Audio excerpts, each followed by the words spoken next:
You're listening to From Stillness, an audiobook for a mind in need of quiet. Everyone is becoming more addicted, not just to drugs or alcohol, but to stimulation itself. We live in an age where silence feels unbearable. We can't even sit down to eat without needing a video, a screen, a distraction. It's not restlessness, it's dependency. And the scariest part is, it feels normal. You might not call it addiction. But if your brain needs constant input to feel okay, if every quiet moment becomes an itch to scroll, watch, click, or escape, something deeper is going on. We're not just chasing entertainment anymore. We're running from stillness. This is the modern epidemic of dopamine addiction, a slow, invisible takeover of our nervous systems. Dopamine, the brain's reward chemical, is meant to rise when we do something meaningful, creating, connecting, moving, learning. But in this world, it's spiked constantly by apps, noise, cheap pleasures, and infinite content. The more we indulge in fast dopamine, the more we weaken our ability to enjoy anything slower. A walk, a book, a real conversation, they begin to feel flat, dull, even intolerable. Because our brain has been trained to expect fireworks. But here's the cost. The higher the peak, the steeper the crash. And so begins the cycle. Stimulation, crash. Numbness, craving. Then more stimulation. Over time, we lose our baseline of peace. Our mind forgets how to be still, how to feel okay without input. We become prisoners in our own habits, scrolling not because it brings joy, but because the silence feels worse. Most of us don't realize how deeply this affects our sense of self. It shapes our identity. If you wake up reaching for your phone, if every spare moment is filled, if you can't sit alone with your thoughts, your nervous system is no longer yours. You're living in response, not intention. And that's the quiet tragedy. It's not that people are lazy, undisciplined, or weak. It's that their environment, their digital surroundings, are hijacking their brain chemistry every single day. Until one day they look up and realize, I don't recognize who I've become. But recognition is the first crack in the wall, the first light of change. And from that awareness, a different kind of life can begin. Addiction doesn't start with chaos. It starts with a reward, a small burst of pleasure, a light hit of dopamine. Dopamine is the brain's messenger of reward, a natural signal that tells us, this feels good. Do it again. It's meant to reinforce behaviors that support life, eating, bonding, learning, growing. But in our overstimulated world, that ancient system is being hijacked. Every time we eat something sweet, win a game, scroll through likes, or watch something explicit, dopamine rises. Not slowly and gently, but in a sharp, unnatural spike. And like any spike, it must fall. But the fall isn't neutral. That's what most people don't realize. Dopamine doesn't just return to baseline, it dips below. After the high comes a crash, a state of emotional withdrawal, a subtle restlessness, a craving for the next hit. And that craving isn't weakness. It's biology. The deeper the spike, the harsher the drop. And so begins the trap. Our brain starts chasing the next pleasure not to feel great, but just to stop feeling worse. Over time, that cycle reshapes our nervous system. Fast pleasure becomes the norm. Stillness becomes intolerable. And gradually, the things that used to bring joy, a walk, a meal, a quiet moment, no longer register. Worse still, the more often we chase these highs, the more desensitized we become. It takes more stimulation to feel the same reward. What was once exciting is now dull. So we scroll longer, play harder, watch more, all the while wondering why nothing ever feels quite enough. This is how dopamine hijacks the reward system. It trains the brain to prioritize the immediate over the meaningful, to prefer the easy over the essential, to choose the rush over the real. And this has consequences far beyond mood. It affects how we live, how we focus, how we relate to others, how we feel when we wake up, and how we make decisions. When your brain is wired for instant gratification, long-term fulfillment feels out of reach. But understanding this isn't a cause for shame. It's a call to reclaim control. You're not broken. Your brain is simply responding perfectly to a world that rewards overstimulation and punishes patience. The next step is to stop fighting your biology and start working with it, because once you see the game, you can begin to step out of it. Most advice around addiction is painfully simple. Just stop. Have some willpower. Be more disciplined. But anyone who's struggled with a real habit knows it isn't that easy. That's because addiction doesn't live on the surface. It lives deep in your systems, in your routines, your environment, your nervous system, and most importantly, your identity. The thing you keep coming back to isn't just something you do. It's become something you are. You don't just play games. You're a gamer. You don't just scroll endlessly. You're the person who's always online. You don't just smoke. You're someone who needs it to unwind. And when a behavior fuses with identity, removing it feels like removing a part of yourself. And yet so many people try to quit by simply cutting the behavior, without changing the structure of their day or the story they tell themselves. But how can you expect to change if the rhythm of your life stays the same? If the first thing you reach for every morning is your phone, not because you want to, but because it's automatic, that's not a habit. That's a system. And systems are stronger than intentions. The truth is, you will always default to the strongest system in place. No matter how motivated you feel after watching a video or reading a quote, if your life is designed around the same cues, the same triggers, the same identity, you will return to what's familiar. That's why just stop never works. Because it asks you to fight the entire infrastructure of your life with a single act of resistance. But change is possible, not through force, but through design. It starts by noticing, what's the first thing I do in the morning? What do I tell myself when I'm tempted? Who do I believe I am? When you ask those questions honestly, you begin to loosen the grip of the habit. Because it's not just about breaking addiction, it's about reshaping the identity that keeps returning to it. And when that identity begins to shift, even slightly, the behavior begins to lose its power. You can't simply delete a habit. You have to replace it. That's the part most people miss. When we try to quit an addiction, whether it's porn, gaming, endless scrolling, or junk food, we often focus only on stopping the behavior. But behavior is only the surface. Underneath it lies a deeper need: stimulation, comfort, relief, reward. And that need doesn't vanish just because you decide to change. Dopamine will still call for your attention. Your nervous system will still reach for pleasure. But instead of trying to silence that call, what if you offered it something different? Something gentler? Something real? This is the heart of healing addiction, not through suppression, but substitution.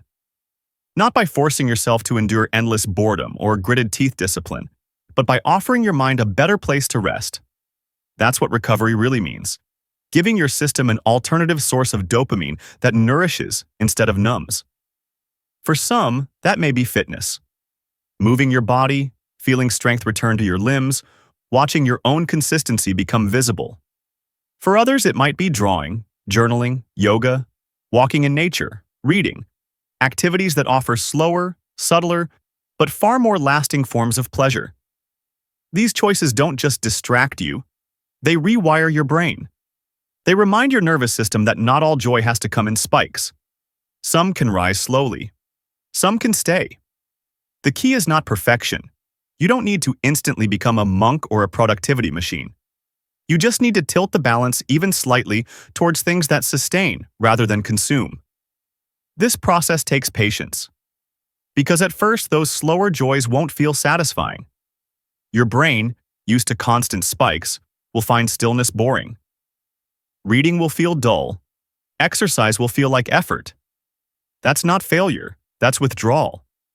But if you stay with it, if you let the discomfort be there without giving in, you'll begin to notice a shift. The dopamine will return. Not in fireworks, but in embers. Not in noise, but in peace. And that's when you realize the real reward isn't the activity itself. It's the version of you that shows up to do it, the one who chose growth over escape. And with each quiet choice, you become that person a little more. Replacing an addiction with something healthier is powerful, but sometimes it's not enough. There are moments when even good habits can't fully drown out the pull of an old vice. You read the book, you go to the gym, you eat well, and yet somehow you still find time and temptation to go back. Because recovery isn't just about occupying your time. It's about captivating your mind. To truly break free from something that once consumed you, you often need something that consumes you more. Something that pulls you in, not out of desperation, but direction. Call it obsession, but not the toxic kind. Not obsession with people or numbers or status, but with purpose, with growth, with something that demands your energy and rewards your focus. For some, that might be starting a creative project. For others, it's building something that matters, a business, a skill, a story.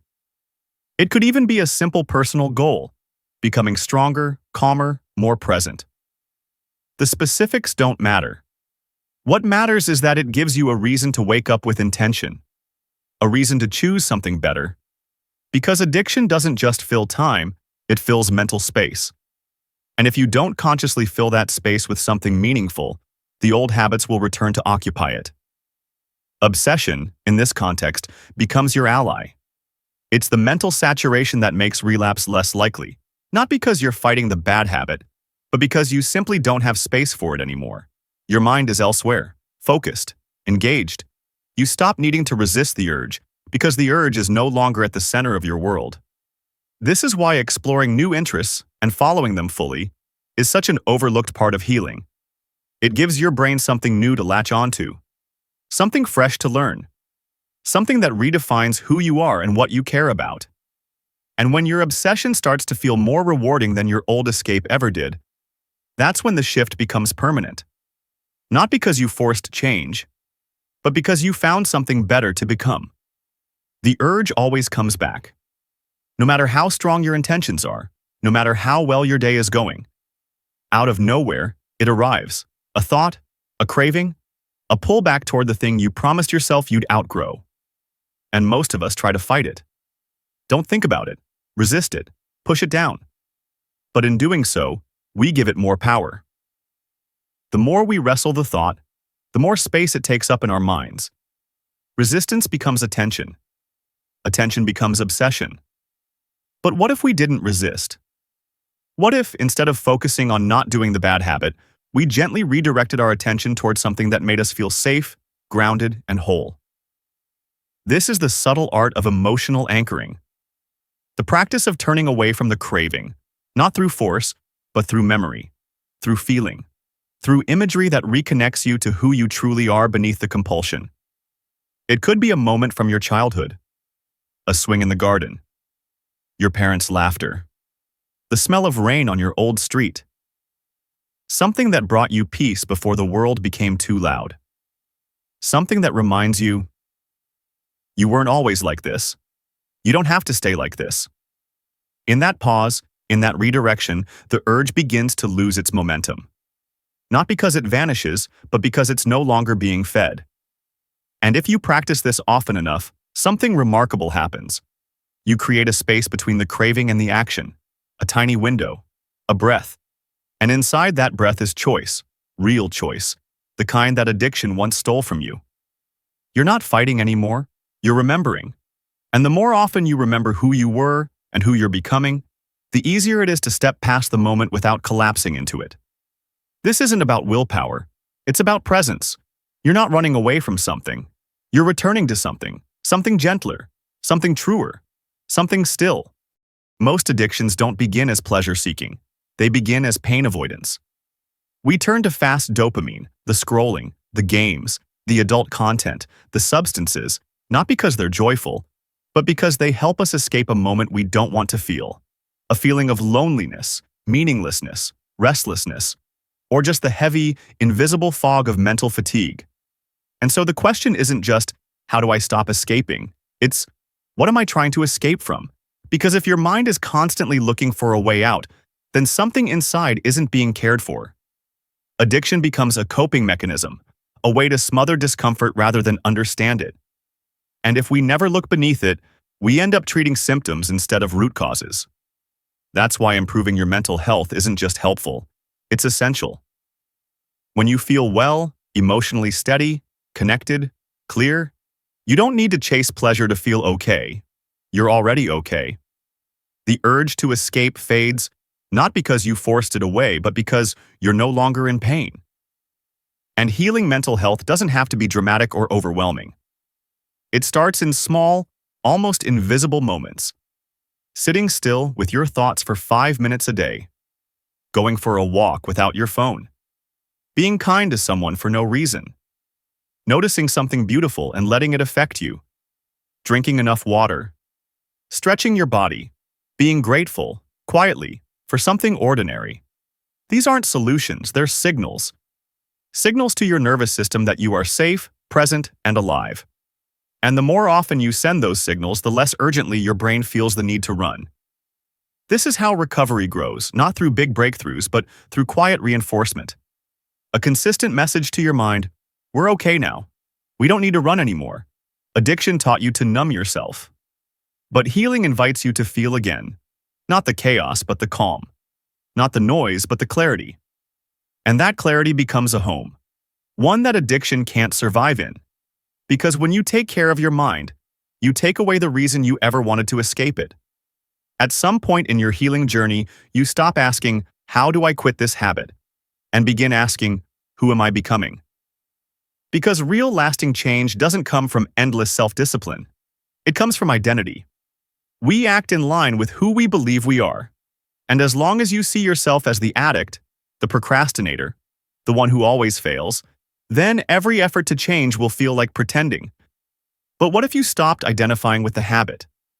What if you stopped trying to quit porn or gaming or social media and started becoming someone who simply doesn't need them anymore? It's not about lying to yourself. It's about choosing a new truth.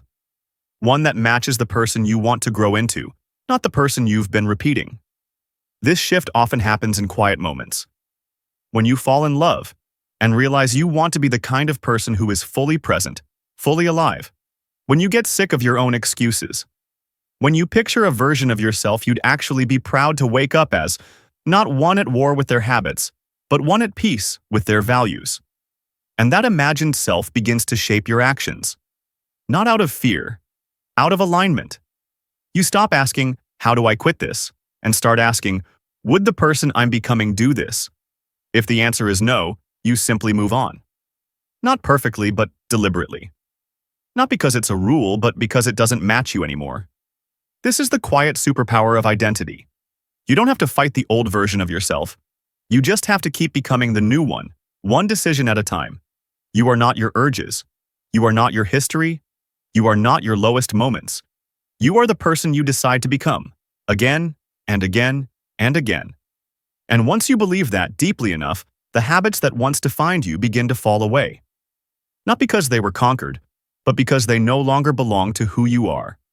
Recovery isn't a straight line. Some days you'll feel strong, grounded, present, clear. Other days the fog will return. The old urges. The familiar patterns.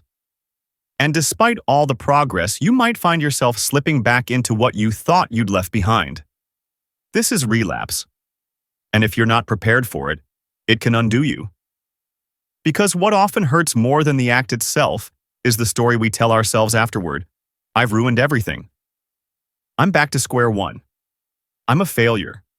But that isn't true. One slip doesn't erase the path you've walked. It doesn't cancel the days or weeks of change you've lived through. Progress isn't all or nothing. It's layered. It's lived. It's earned in quiet, imperfect days.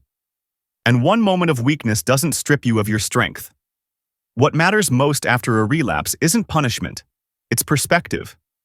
Can you step back and see the bigger arc? Can you notice how far you've come, not just in behavior, but in awareness? Can you forgive yourself without collapsing into shame? Because here's the truth. The old version of you wouldn't have cared. The old version wouldn't have noticed. Wouldn't have paused to reflect.